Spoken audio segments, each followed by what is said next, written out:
वन्दे बोधमयं नित्यं गुरुं शङ्कररूपिणं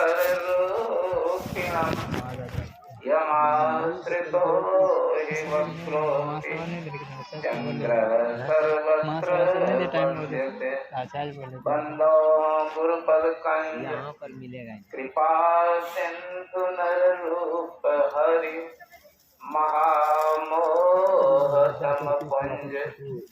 या सुबचन रविकर निकर धन्य धन्य सद्गुरु महिमा कहे हम लोगों क्या होता है तुम सब लड़का सब जैसे फोटो मिलता है।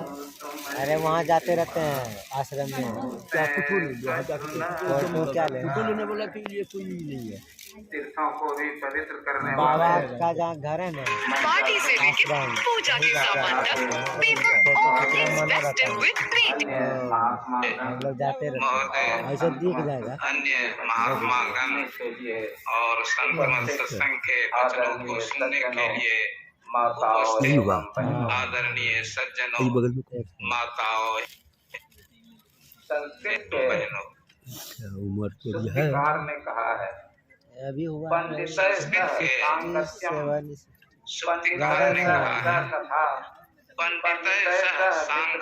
मित्रत्वम पंडितय सह कथा पंडितय सह मित्रत्वम विद्वानों से की संगति करना, विद्वानों से संतों से सज्जनों से की संगति करना, जोड़ना, उनसे बातचीत करना बेकार नहीं जाता है। उनसे मित्रता जोड़ना कभी भी बेकार नहीं जाता है। साधु लोगों के आज हम लोग तीर्थ में स्नान कर रहे हैं, साधु लोगों के दर्शन हो रहे हैं। मंच पर 200-250 साधु सन्यासी बैठे हुए हैं, बहुत पवित्र दर्शन हो रहा है। साधु नाम दर्शनम पुण्यम तीर्थभूता ही साधव कालेन फलते तीर्थम। स्नान का या भ्रमण का फल देता है। तीर्थ स्नान का फल कब मिलेगा पता नहीं, मरने के बाद मिलेगा या इसी जन्म में कहा नहीं जा सकता। सत्य साधु समागमम, साधु संगति का फल तुरंत मिलता है। क्या तुरंत फल मिलता है? चेता प्रसाद ऐसी दिक्षो तनोति कीर्तिम सत्संगति तथा किम न करोति। चित्त प्रसन्न हो जाता है संतों के दर्शन से।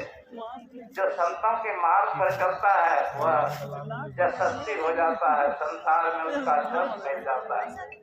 जिसका जस फैल जाता है वास्तव में वही जीवित माना जा सकता है। जो अवजस कमाता है वह मृतक तुल्य समझा जाता है। शरीर से गुना नाम दूर मध्यम मंत्रम शरीर क्षण विध्वंसी कल्पांत स्थान वो गुना। शरीर और जस में बड़ा अंतर है।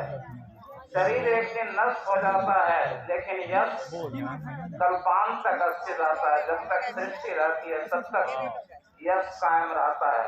हमारे गुरुदेव का यश जब तक सृष्टि रहेगी कायम रहेगा।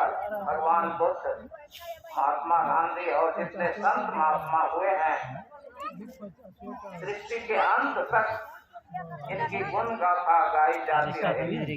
और ये लोग जहाँ रहेंगे आनंद में रहेंगे। क्यों? यावत् कीर्तिर मनुष्य पुण्यालोके प्रगीयते तावत् स पुरुष व्याघ्र स्वर्गलोके महीयते। जिस व्यक्ति की यशोगाथा मरने के बाद धरती पर जब तक चलती होती रहती है तब तक वे स्वर्ग में प्रतिष्ठित होते हैं।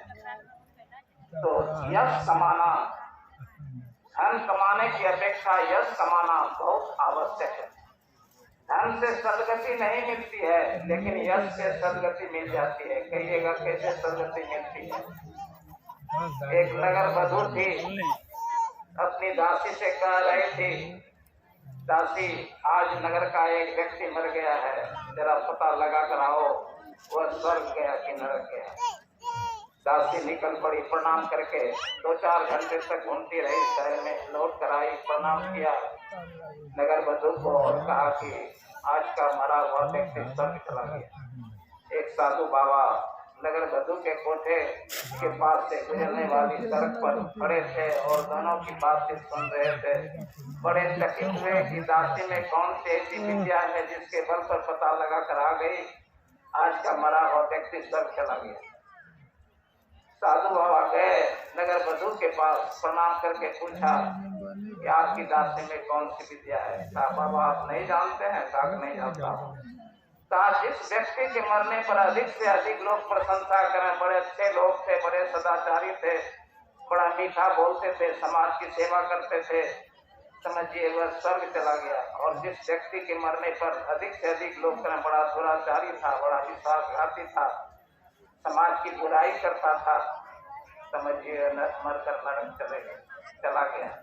तो हमारे कुछ साई स्वामी जी महाराज और हमारे गुरुदेव सतगुरु महर्षि मेरी परमानंद जी महाराज संसार से जस कमा कर गए हैं।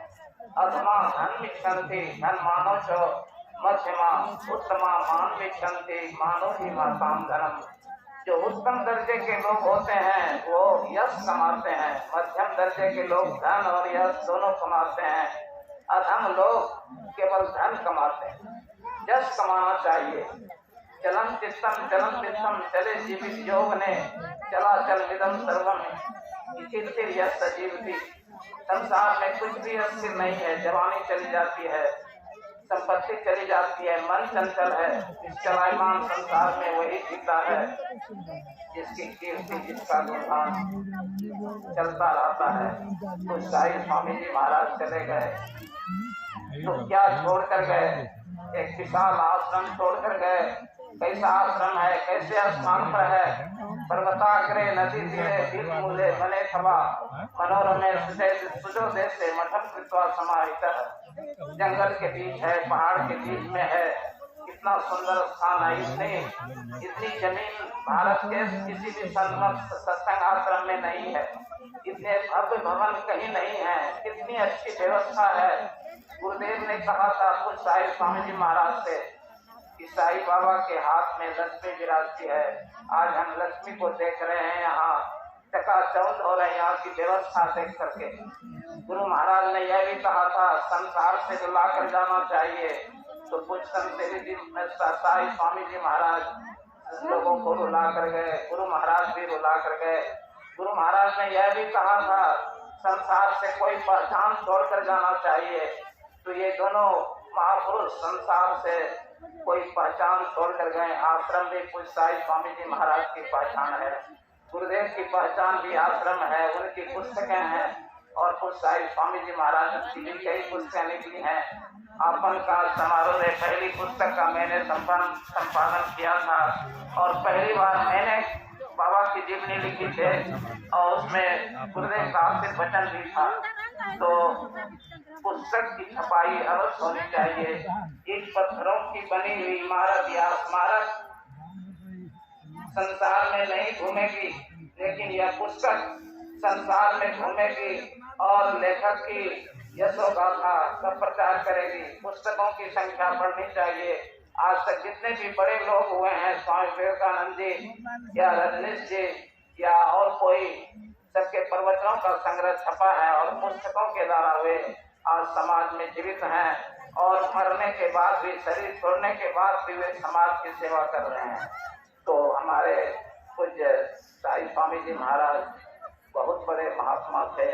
गुरुदेव बहुत स्नेह देते थे। एक बार मैंने देखा कि किसी ने और सिर्फ फूल की माला बनाई और गुरुदेव को पहना दी। गुरुदेव ने अपने गले की माला उतार कर कुछ साई स्वामी जी महाराज के गले में डाल दी। माला किसको पहनाई जाती है?